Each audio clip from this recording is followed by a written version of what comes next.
दुसऱ्या बैलाला एकदा तंबाखू खाल्ल्यावर काय होती, अशी काही काही बैल दुसऱ्या बैलाला सोबती करते. अशी पण बैल नाही पाहिजे. काही बैल निष्पाप येतो, पण नालायक बैलाच्या नादी लागून बैल झाली मूर्ख बैल.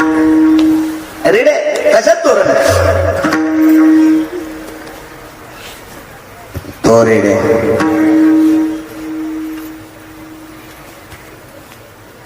पैठणून निघल्याच्या नंतर बराच काळ असा पश्चिम महाराष्ट्रात चालत चालत चालत चालत ब्राह्मणी नावाचे गाव आहे.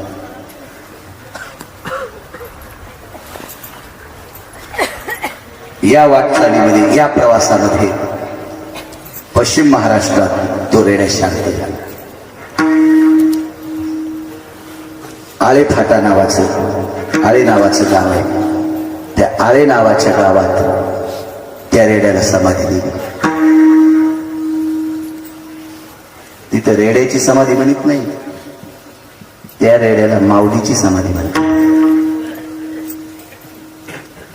माऊली महावैष्णव ज्ञानोबारायांनी त्याच्या डोक्यावर हात ठेवला.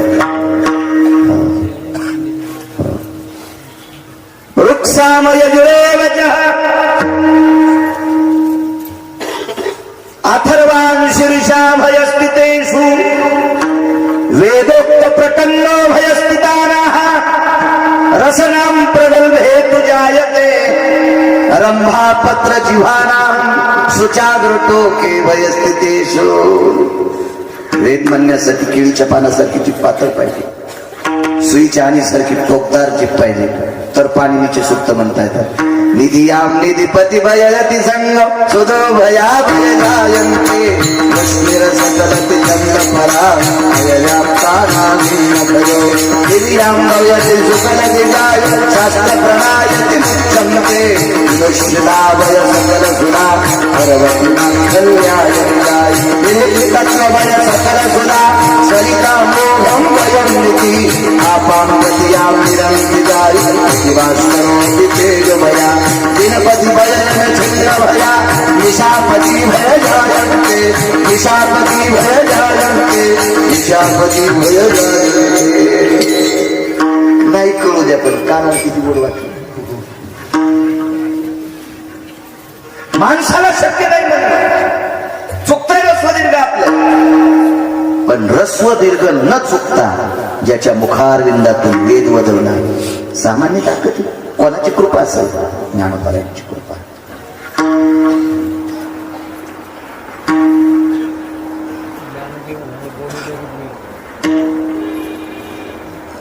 ज्ञानदेव म्हणे ओंकारा शब्द प्रणवास.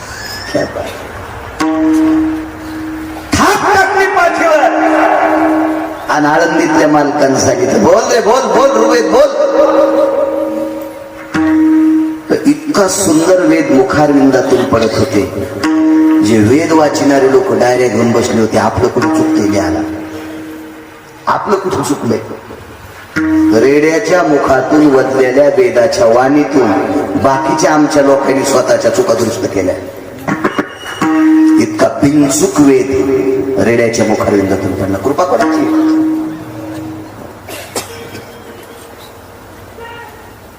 सातशे एकर जमीन पट्ट्यासाठी कमी दिली बापाने. आणि मथारा मेल्यावर त्याच्यातलं मोठं पोरग मला म्हणते, आमच्या दादाचं श्राद्ध कोण्या त्याची घालू, मी मेल्यावर घालून. 700 एकर जमीन तुझ्या बापानं कमी दिली सोमळ्या, तरी तुझा बाप कोण्या दिवशी मेला तुझ्या ध्यानात नाही. नालाय का? कोणाची कथा सांगत माहिती तुम्हाला? माणसाची माणसाची माणसाची माणसाची. रेड्याच्या समाधी सोहळ्याचा उत्सव चालू. महाराष्ट्राच्या मातीतील लाखो कीर्तनकार रेड्याच्या समाधी उत्सवाला हजर. रेड्याच्या रेड्याच्या रेड्याच्या माणसाच्या समाधी उत्सव जरी एखाद्याचं वर्ष श्राद्ध पत्रिका दिल्याशिवाय माणसं जातात का? नाही जात नाही जात नाही जात नाही जात नाही. सांगा, आळे नावाच्या गावात रेड्याचा समाधी सोहळा चालू असल्यावर सात्विक तात्विक जे निष्ठावंत वारकरी येतं त्यांना पत्रिका येतात नाही, त्यांना तिथी माहित आहे. अमक्या अमक्या वेळेला माऊली महावैष्णव ज्ञानोबरायांनी कृपा केलेला रेडा शांत झाला आणि त्याचा समाधी सोहळा दे आपल्याला जावं लागतं तिथं. निष्ठावंत वारकरी सांग, निष्ठानिष्ठी असलेली नाही. परमार्थ कोणावर चालू आहे माहिती तुम्हाला? या लाखो रुपयाच्या टपराच्या गाडीत बसणाऱ्या सुंगळ्यामुळे नाही, माझ्यामुळे बी नाही. ज्यांनी आतापर्यंत निष्ठेनं परमार्थ केलाय, नियमानं परमार्थ केलाय. काही काही अशी माणसं आहेत स्नान केल्याशिवाय हरिपाठ म्हटल्याशिवाय पाणी सुद्धा पित नाही, इतका नियम. ज्ञानोबराच्या सोहळ्यात काही महात्मे पाहिजे. मी 27 वर्षापासून जातो, मला चालायला काही त्रास नाही. हे बसायला अपघात झाला म्हणून इथे जरा एक हाड तुटले बारीकस. डॉक्टरनं पाहिलं, मला काही दिसत नाही, वरून काय दिसत. डॉक्टरनं सांगितलं असं उरले, लय शहाणपणा करी जाऊ नको, बसून कीर्तन करी जाय, चालायला काय त्रास नाही. जातो मी शेतात जातो, सोहळ्यात चालतो, उभं राहिलं पाय हलते, होईल झालं तर होईल, नाही तर त्याला काही इलाज नाही. वाचिलं तेच मोठी गोष्ट. तेव्हा ज्ञानोबरायाच्या पादुका पालखीत ठेवल्या, तुकोबरायाच्या पादुका पालखीत ठेवल्या की वारकरी उभा. आणि ज्ञानोबराय तुकोबरायाची पालखी ज्या वेळेला मुक्कामाला टेकन किंवा दुपारच्या टप्प्यात टेकन, त्याच वेळेला काही निष्ठावंत वारकरी खाली बसतात.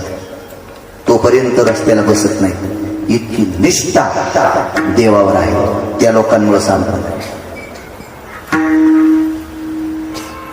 40-50 वर्षापूर्वी पायी पायी जाऊन कीर्तन केली काही लोकांनी. त्यावेळेला माझा जन्म नसेल. सप्त्यामध्ये कन्या आंबाड्या घुगऱ्या काय असतील. आजही 150 वर्षाची सत्य जिवंत आहे. म्हणजे 150 सव्वाशे वर्षापासून सत्य चालू आहे. कसे चालले असतील निजामाच्या काळात कल्पना करा. काय परिस्थिती असेल त्या काळात. तरी पण सत्य कन्या आंबाड्या घोड्यात चालू ठेवले. उभा राहून गाथा वाचायचा, नाचून गाथ्याचं भजन. काय काय प्रेम असेल, काय आनंद असेल. त्या लोकांनी हा संप्रदाय जिवंत. आणि अशी निष्ठावंत माणसं आजही रेड्याच्या समाधी सोहळ्यात जातात. मग कल्पना करा, लाखो अब्जानं संपत्ती कमवल्याला त्याच्या पक्षाच्या दिवशी, पक्ष म्हणजे श्राद्ध, त्याच्या पितृतिथीच्या दिवशी त्यानं अब्जानं लाखानं खरवानं पैसे ठेवले, तरी पण एका अतिथीला पाणी मिळत नाही. ही माणसाची शोकांतिका आहे. का? आपल्यावर कृपा झाली नाही त्यांची. आपण त्यांच्या सानिध्यात गेलो नाही, आपण त्याचे तत्व जाणून घेतले नाही. नशिबान रेड्या त्याच्यावर ज्ञानोबरायाची कृपा झाली. आज एवढं मोठं मंदिर आहे. मागच्या आठवड्यात 1-1.5 महिन्यात नाही, 17-18 दिवसापूर्वी आंबेगाव तालुक्यात गेलो. आंबेगाव तालुक्यात जाताना रेड्याच्या समाधीचं दर्शन घेतलं. 12-13 कोटीचं काम चालू. कोणाच्या समाधीचं, कोणाच्या मंदिराचं, कोणाच्या मंदिराचं? रेड्याच्या म्हशीच्या पोराच्या मंदिराचं. मस्त कळत. म्हशीच्या पोराच्या मंदिराचं काम 12-13 कोटी रुपयाचं चालू. एवढं काम रेड्याचं, एवढा सोहळा रेड्याचा, एवढा अधिकार रेड्याचा. कोणाची कृपा? ज्ञानोबरायांची. मग काय सांगू आता संताचे उपकार, मज निरंतर जागविती. एक उपकार सांगतो. टाइम झाला का आता? बघायचं नाही टाइम? चल दे, तुम्ही म्हणताल तर काय ताणले नाही. निष्ठावंत माणसाने माझ्यावर प्रेम करणारी व्यक्ती. एकदा दुर्योधन हा इंद्रप्रस्थाला गेला. कौरव हे हस्तिनापूरमध्ये राहत होते आणि पांडवांना राहण्यासाठी इंद्रप्रस्थ दिलं. तर शिकलेल्या पोरांना, शिकलेल्या नाही सगळ्यांना सांगायचं. 5वीच्या पट्ट्याला कळते मोबाईल कसा चालवा, कोणीकडे बोट इचकावा, काय इचकावा. अजून 10 ते 12 वर्षाला किंवा एवढा टाइम लागतो का नाही देव जाणे. डॉक्टर लोक तुमचे सांगतील तो 2च घंटे मोबाईल पाय, नाही तर मरशील. इतके पागल झालेत माणसं मोबाईल मध्ये, इतके पागल झालेत, इतके पागल. खडके साहेब आमच्या पलीकडे, मी राहतो त्याच्या पलीकडे ट्युशन घेणारे 2 क्लास. त्या ट्युशनला मुलं आणि मुली जाते. बऱ्याच वेळेला आमच्या दारात बैलगाडी सुटती, रोज नसती. कधी कधी शेतातून काही माल आला तर बैलगाडीत येतो. मी 5-4 वेळेस बैलगाडीच्या साठ्यावर पोरं गेलेली पाहिजे. चलतच ती रोड आहे, रोज बैलगाडी नसती, पण मोबाईल पाहतात सोमल्या तसाच बैलगाडी. एका पोट्टीचा दात पडला, दात. ती म्हणली माझ्या बापाला सांगते. म्हणलं रोड काय तू हाजन नाही बांधला, डोळे येत ना तुला, तू कशाला बैलगाडीवर गेली? नुसता मोबाईल किती. महाराज अतिरेक झाल्यावर त्याचा कर होता. मी बैठकीत 2-4 जण बसले होते. शेतीचा विषय चालला होता. एकच हात जोडून विनंती करतो, तुमच्या परिसरातून फार मोठा रोड गेलाय. ज्याची जमीन गेली त्याची जाऊ द्या, नाईलाज आहे. पण ज्याची राहिली त्याने पैशावाल्या भुतळायला विकू नका. पाया पडतो तुमच्या, पाया पडतो. तुम्हाला एक सांगू का, 5 ते 7 वर्षाच्या नंतर ज्याच्या नावानं 7-12 असेल तो भारताचा राजा असेल. तो भारताचा राजा. काही करा, काही करा, जितकं आपल्याच्या पायथ्यापाशी किंमत असती का ती शेजाऱ्याच्या उशाला भेटतच नसती. घरच्याच्या पायथ्याला बसावा, शेजाऱ्याच्या उशाचं पण कामाचं नाही, तितकं कामाचं असतं. एक जण मला लय पैसे आले रे, लयच पैसे आले. अरे हाऊस भरला सुमळ्या. हौदातलं विहिरीतल्या पाण्याचा फरक सांगतो तुम्हाला. हाऊद फुल भरलाय पण तुट्टी रिकामी गेली की हाऊद खाली जाते. विहिरीतलं पाणी किती उपसा थोडं का होत नाही पण येत राहते. जमीन आपल्याकडे राहणे म्हणजे विहिरीतलं पाणी आहे, आणि सगळी जमीन संपणे पैसे साचणे म्हणजे हौदातलं पाणी आहे. एक ना एक दिवस अचानक तर जमीन रोड मध्ये चालली, कॅनल मध्ये चालली, धरणात चालली, हे बांधलेल्या शिमिटाच्या डोंगरात चालली. जमीन थोडी वाढायची. 5 क्विंटल सोने, 40 क्विंटल चांदी आहे. चांदीच्या भाकरी सोन्याचं पिठलं करता येत नाही राजे. ज्याच्याकडे 500 कोटी आहेत त्या सोमल्याला बनलं खाता येत नाही. त्याला गव्हा ज्वारीच्या भाकरी खावा लागतात. त्या फक्त काळ्या माईतून मिळतात. फक्त 5-6 वर्ष दम धरा, जर शिकल सहन करा. काय म्हणतो गिरगावचा बाळ्या, मी जर वाचलो तर छाती ठोकून सांगेल, आणि मेलो तर मग तुम्ही म्हणताल बाळ्या काय म्हणत होता. विठाला विठाला.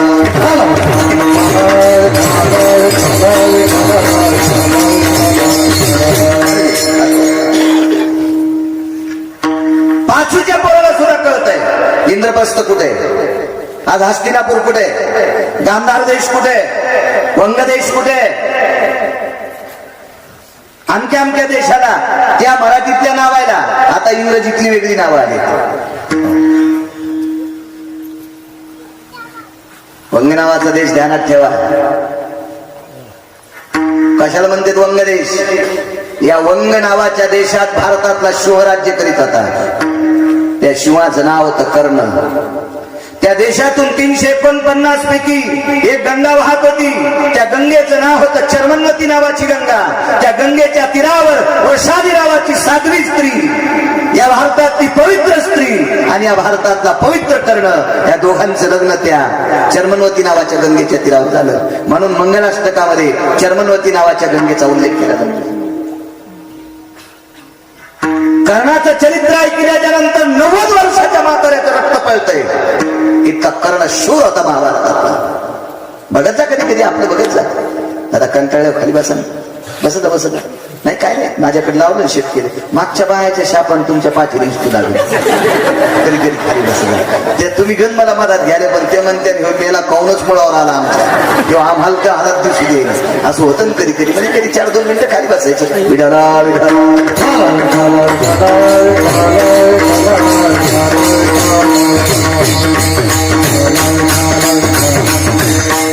इंद्रप्रस्थातून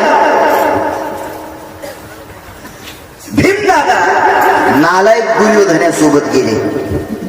त्याला घरी पोचायसाठी गेले बरं का. भीमाच्या अंतकरणात भाव चांगला होता, पण या हरामखोर दुर्योधनानं भीमाला फुलं आणण्यासाठी माणूस स्वरात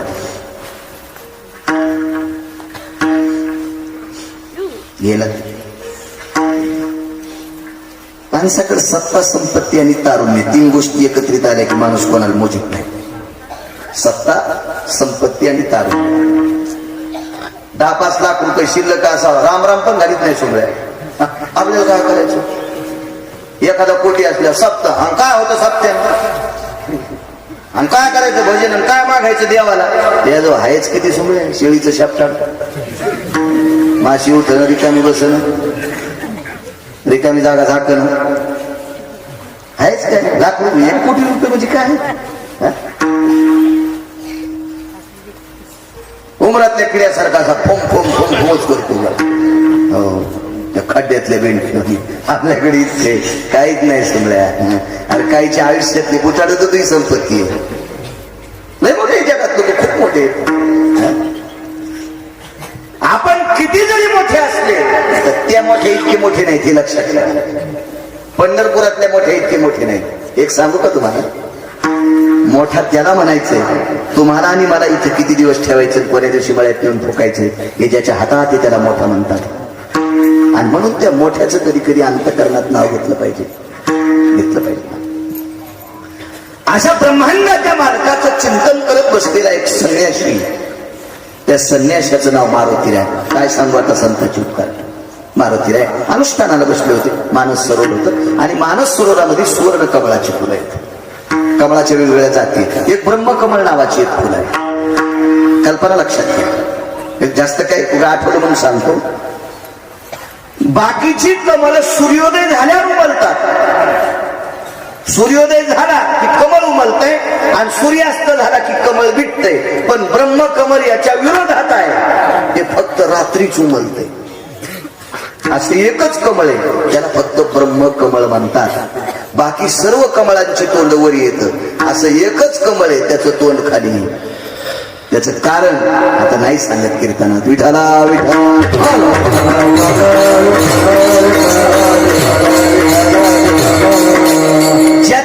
ज्याचं नाव या कमळाला दिले त्याचं नाव आहे विधाता ब्रह्मदेव. आणि ब्रह्मदेवानं 3.5 चुका केल्या.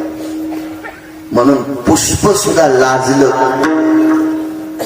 कमळ म्हणलं मला ब्रह्म नाव का दिलं, मला ब्रह्म कमळ का दिलं, म्हणून ते कमळ खाली तोंड करून राहते. मला ज्याचं नाव दिले त्याचं स्थान काही गोष्टीनं बरबटले, म्हणून मी सुद्धा वरी तोंड करून उमलत नाही. हे फुलाला सुद्धा कळालं. वेदार्थाचा गोवा कन्याभिलाष वेदेनाही आईसे सांगितले.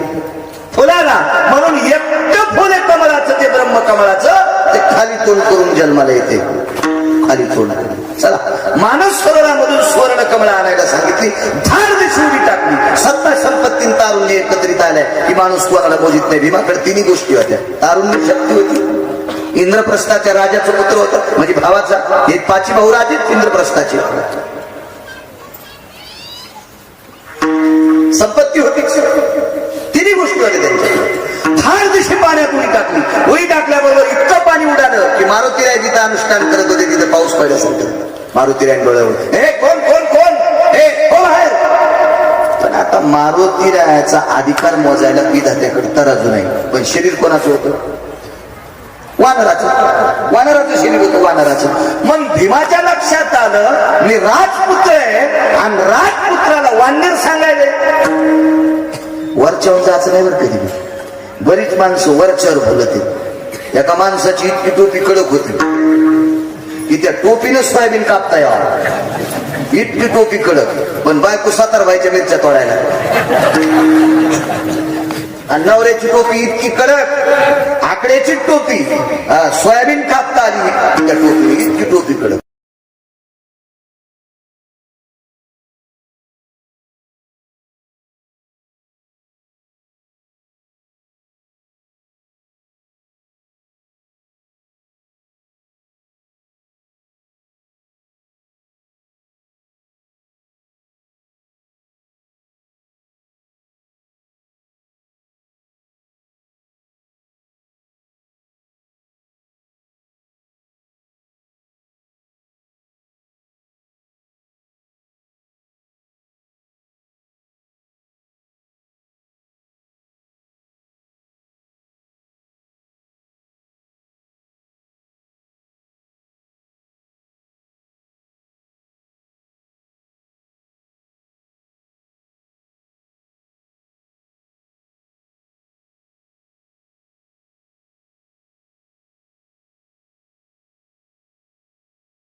एवढा 9000 नागाचं बळ असलेला भीम असा कातडे अंगाची मी पुस्तक चोळीत आणला मारुती काय रे म्हणजे तुला कळत नाही का? भीमाचा शेपटी तोडू लागला. त्याला वाटतं वा घराची शेपूट झाली, तिला शेळीची शेपूट हे का कोल्याची शेपूट हे हरणाची शेपूट हे घाल्याची शेपूट हे आणि ती मारुतीरायची शेपूट. बुद्धिमत्तान वरिष्ठम बलाची देवता बलशाली देवता आहे त्या मारुतीरायची शेपूट. पाहुणार का पाण्यात पाहुणाला हाणणार दिशी लावून गेली मारुतीराय. थोत्री 2-3 बारे आदळ मारुतीराय होती, पण ती मुली शक्तिशाली होत ना. तितकं पडलं तरी त्यानं मारुतीरायला एक बुका मारलाच. मारुतीरायनं 4.5 घंटे आपटीला कळड बडी देवानी बडीत होते मारुतीराय.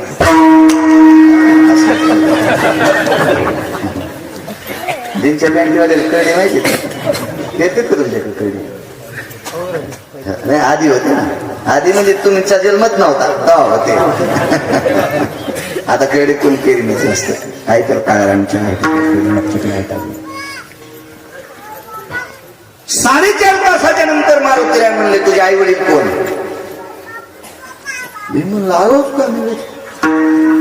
4.5 घंटे अब्दुल हनले मला आता मायबाप विचारायले काय नाही सांगणार. मारुतीराय म्हणले मी संन्यासी, तुझं कुळण गोत्र विचारून मला काय लेकर बाळ होणार नाही. तुझ्या घरी द्यायला आणि तू आम्हाला सुना करायला.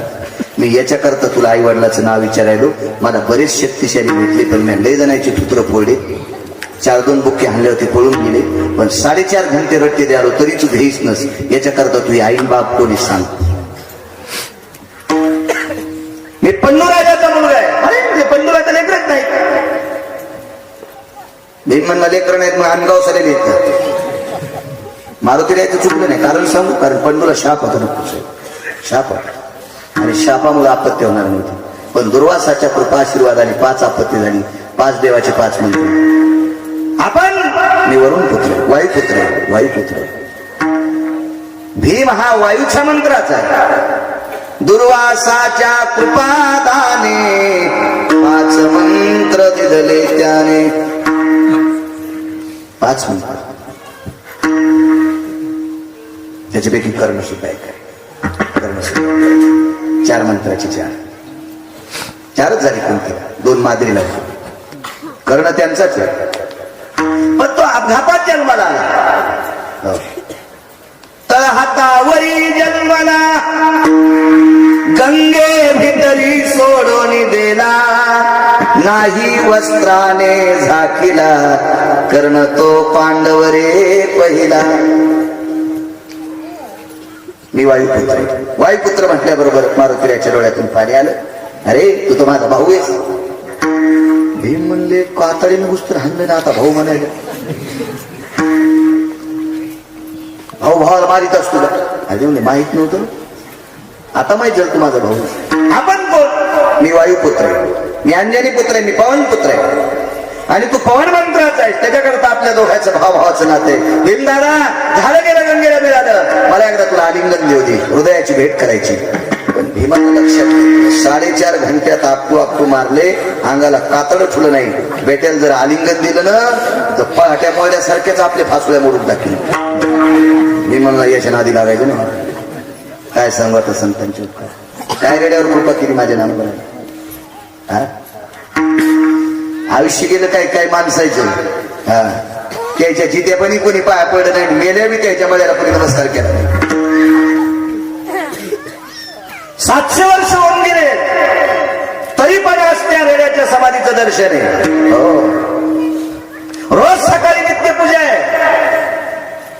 सोहळ्यात संतांची कृपा रे बघा. ही मारुतीरायच्या डोळ्यातून पाणी आलं. अरे माझ्या विश्वास ठेव, मी तुझं वाईट करणार नाही, पण मला एकदा भेट. ठीक आहे भेट म्हणते. पण भीम नाही गेला मारुतीराय. मारुतीराय भीमाकडे आणि मारुतीराय अशी मिठी मारली. आता प्रेमाने मिठी मारायची म्हणजे अशा फासुल्या आवडत असेल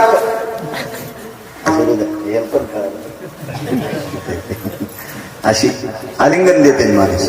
पण आलिंगन देताना भीमाच्या अंतःकरणात शंकेची डाळ शिजली.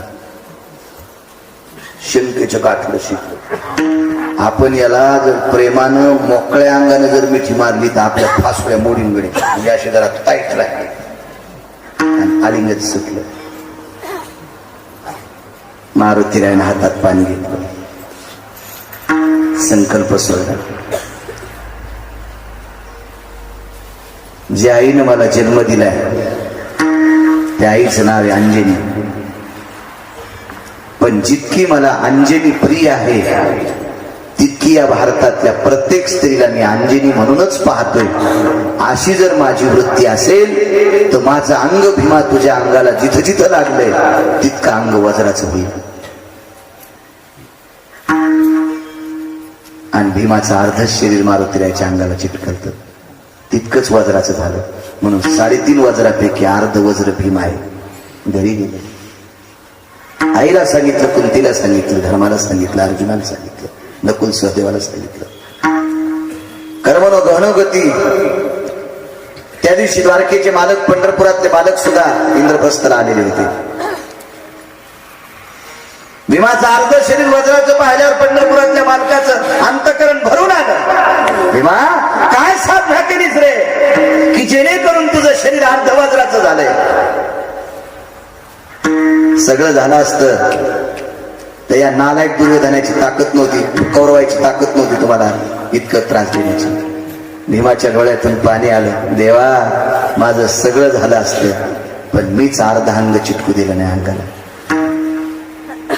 अरे चिटकू दिलं नाही काय? काही नाही म्हणे, एक वानर भेटलंय. ते वानर अनुष्ठान करत होतं, भजन करत होतं. माझा आणि त्या वानराचं तोंडू युद्ध झालं, कुस्ती झाली. पण शेवटी मी पंडूराजाचा पुत्र आहे असं कळालं. त्या वानराने मला सांगितलं तुला आलिंगन द्यायचंय. पण आलिंगन देत असताना मी संकोच